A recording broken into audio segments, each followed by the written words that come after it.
Okay, so welcome to the sixth form information evening, mainly obviously aimed at parents of students who've just joined us in year 12. So just thought to start off by introducing you to the pastoral team we have in school. So we start with the director of sixth form, who is Mrs. Higgins. She sits on SLT and represents the sixth form and looks after sixth form progress. I am the student progress leader, or what used to be called head of year. So my name is Mr. Halliday. We have an assistant student progress leader, Miss Rupkin, and Monday to Wednesday we have a sixth form administrator and attendance. So if you have any issues with sort of day-to-day attendance, and I'll talk about the bursary and other such things later on, then you can contact Mrs. Jervis Monday to Wednesday. And within that, we have a form tutor team. So at the moment, we currently have 3 form tutors, Mrs. Gittins from science, Mr. Dowson from history, Mr. Gunn also from science. In terms of attendance, students are to be in for registration each day at 8:55. We operate slightly differently to colleges because we are a school sixth form. We have to have a registration legally, and obviously we still do the first day absence texts, and that we do ask that if is a known illness or absence, that you from school as as soon as you possibly can. We have a separate line which I think is on the automated messages that come through. Obviously, we would appreciate full attendance to all lessons, academic as well as enrichment lessons, general RE and supervised study. The only things that we are allowed to authorise are things outside of your control, which are orthodontists, driving tests and consultants. Any general day-to-day dentist, stuff like that, we can't authorise, and it's the same with holidays, unless the holiday is a planned, sort of wedding or event that is directly family related. We're not allowed to authorise those. So pretty much the same as lower down the school, and we do use our tutor time wisely in terms of keeping up to date with things, making sure students are all okay. And then obviously moving into next year, it's the form tutors who will be taking a lead on things like UCAS and personal statements and higher apprenticeship applications. So really handy to develop a relationship with form tutors as we're going out throughout the year.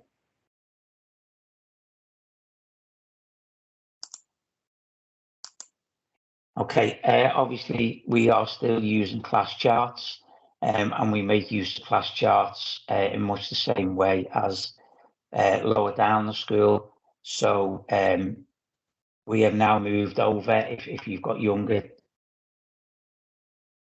children, you'll know this as well. We've now moved over to setting homework on class charts. Obviously we use it for attendance, so you should be able to see attendance figures. We still give out positive and negative points to try and motivate pupils. And we've also moved on to using it for announcements now, so we can send messages both to yourselves and to the students from class charts. So I would ask that you either continue to use, or if you haven't already, to download charts. We have all the codes in school that we can provide you with.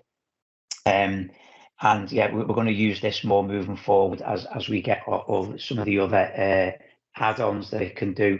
But new this year is we're using it for homework. I'm going to start using it more for announcements. So your children, my students, are on one of 3 courses. They are either on a straight A-level course, which is mainly exam assessments at the end of year 3.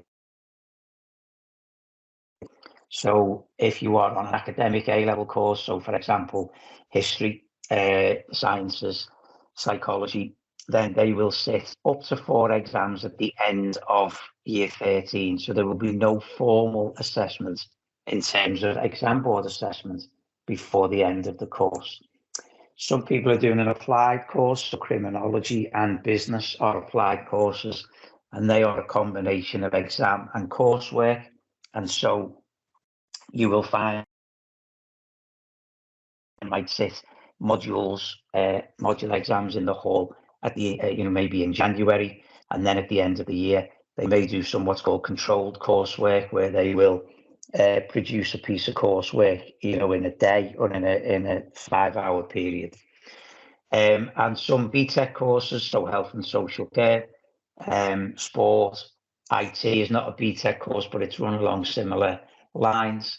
And this is mainly coursework, and they might do 1 exam each year. In terms of our internal assessment, that will continue as main school. We fit in with the main school. So there will be 2 pieces of assessment per half term, per subject. And that can take a variety of ways. That could be like a little test in class. It could be a timed essay. And then you will have a parents' evening at the sort of February, March time. It's on the calendar, and there will be brought home at Christmas and at Easter and at the end of the year, and that will be the gap analysis that you're used to getting from lower down the school. So they're one of the 3 courses that they will be on, or a combination of those courses.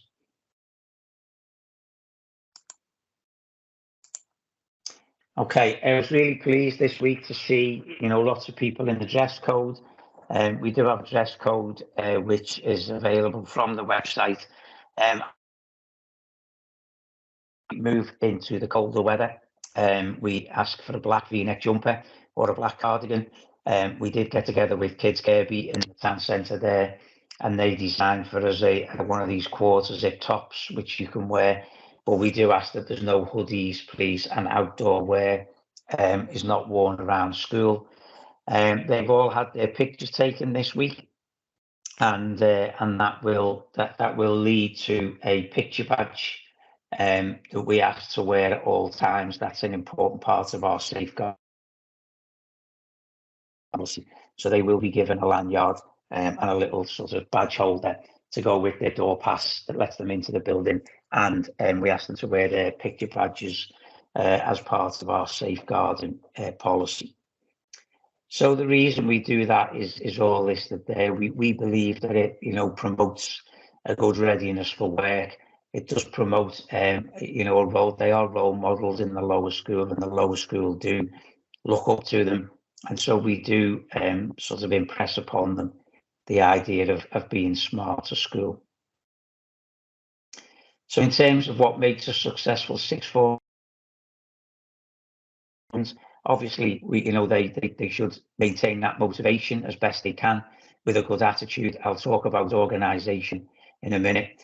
In terms of being an active learner, one of the really important things for them to get to grips with is this idea of independent study time. So we'll see in a minute, not every box on their timetable is full, and they will have chunks where they don't have any lessons, and they are allowed to go home after their last lesson of the day. And I've spoken about this to them already. It's really important that they balance this well, and good successful students will make use of this independent study time. So we have, in terms of our availability, we have classrooms over in the sixth form block. They are allowed to use if they're free. We've got banks of laptops.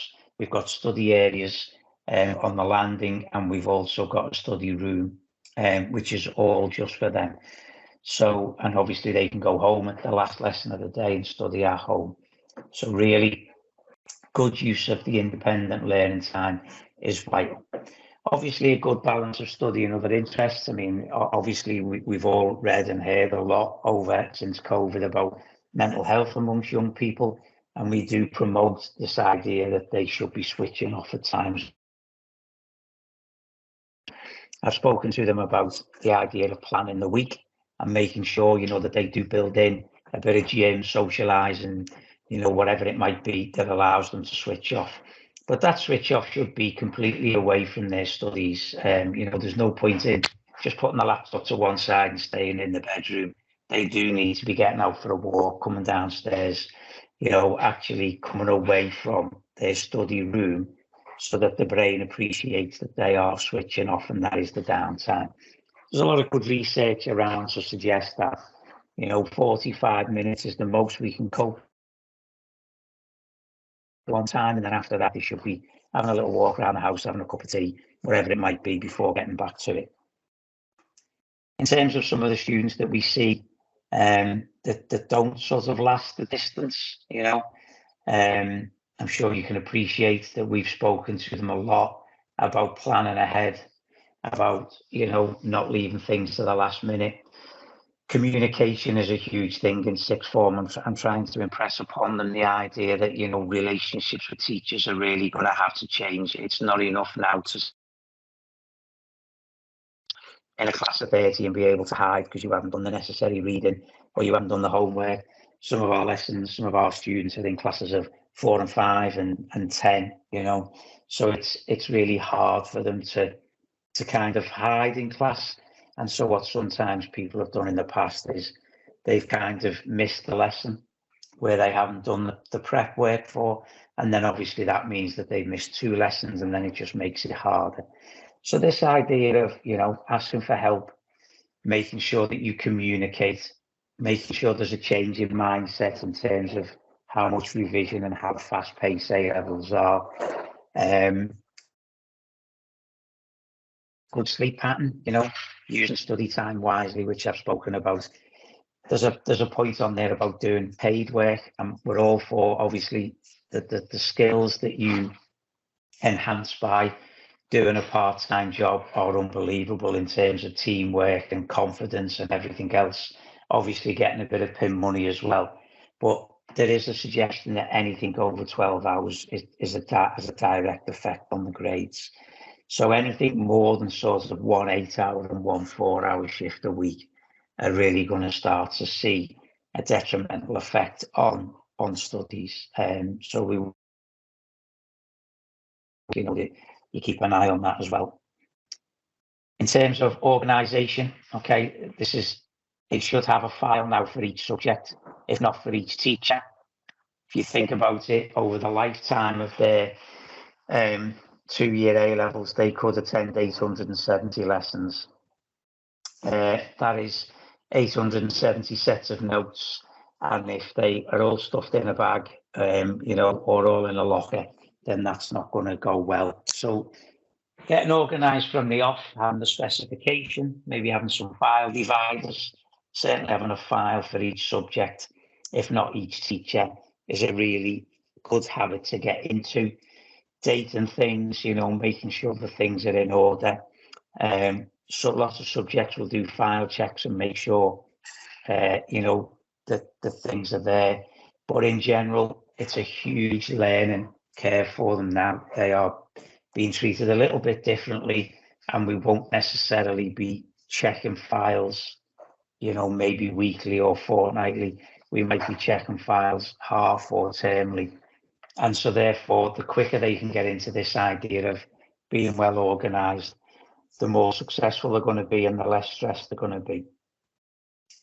So I said to you before that, you know, that they will see some blank lessons. So this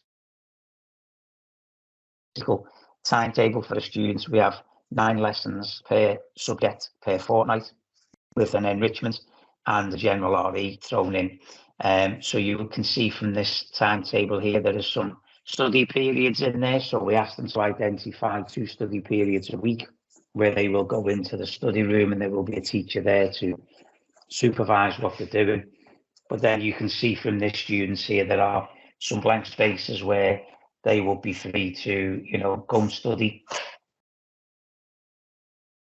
But they are equally free to go out to the shop or go to the sixth form CAF. And, you know, like I said before, the successful ones are the ones who identify and find ways in which they can use that free time and that independent study time efficiently.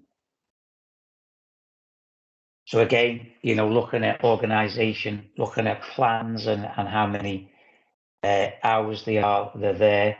So you are in school, or you could be in school for 25 hours a week. School is open from 8 till 5. So if people wanted to come in early or stay later, they're more than welcome to stay behind. And if that's where they feel that they can work with fewer distractions, then they are more than welcome behind in school.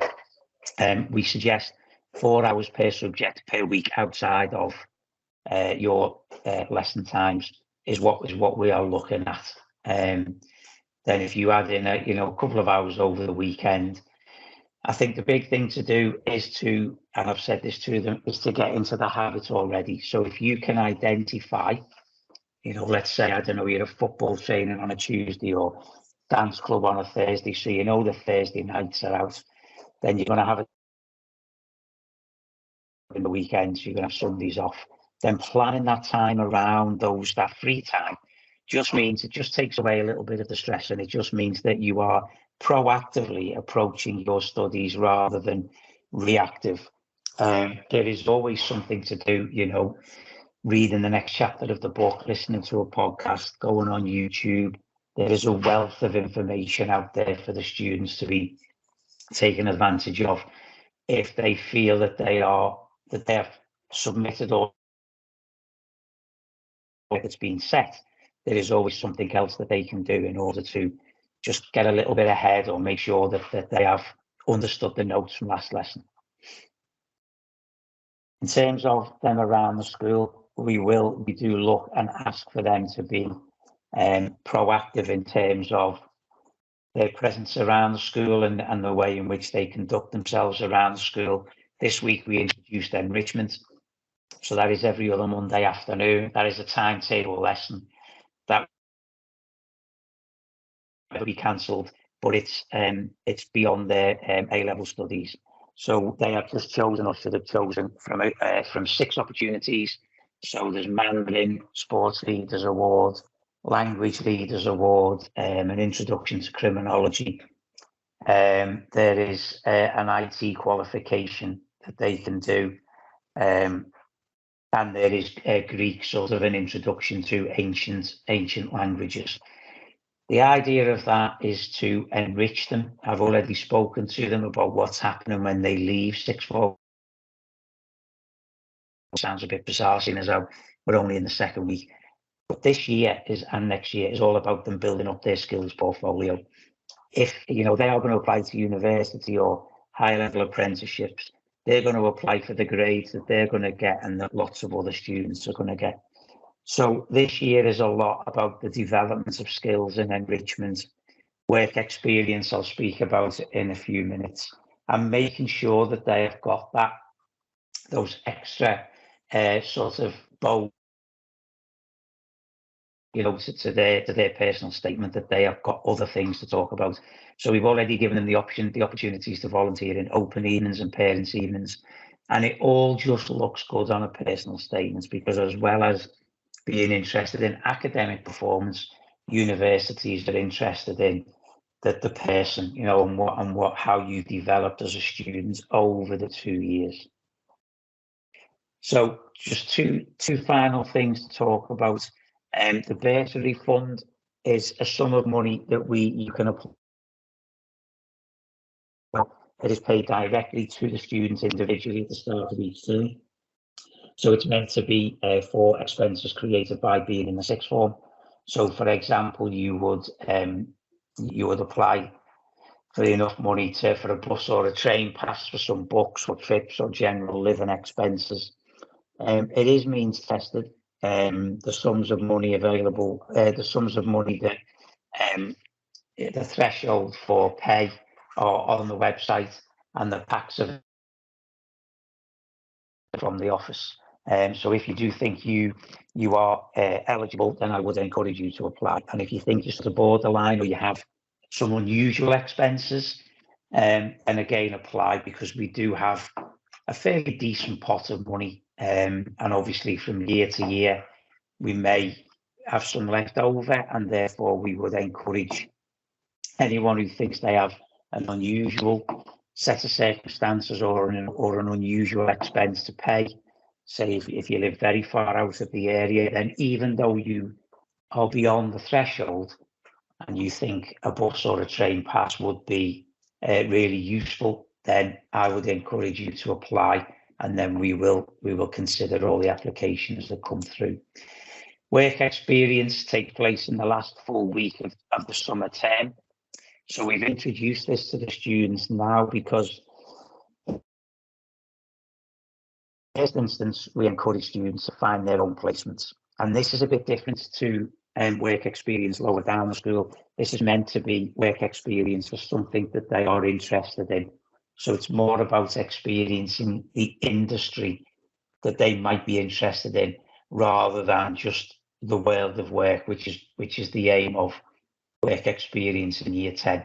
So the reason we've introduced it now is to start early, because lots of them go to local primary schools, charity shops and local employers in the area. And so once the year 10s or other schools start to introduce their work experience, then that means then the placements start to get filled up. If you can help with any placements in in your own employment, then that would be absolutely brilliant.